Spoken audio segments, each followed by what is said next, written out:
most important things that I've taken away from this class is how to handle food and to always work as a team.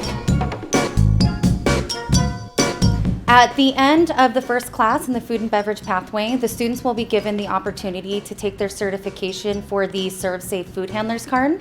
And by the state of California, you have to have that certification in order to work in a restaurant.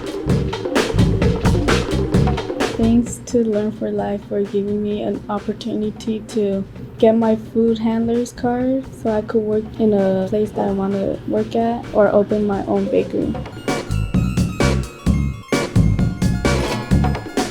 So these students are being set up for success to be able to go out and get a job.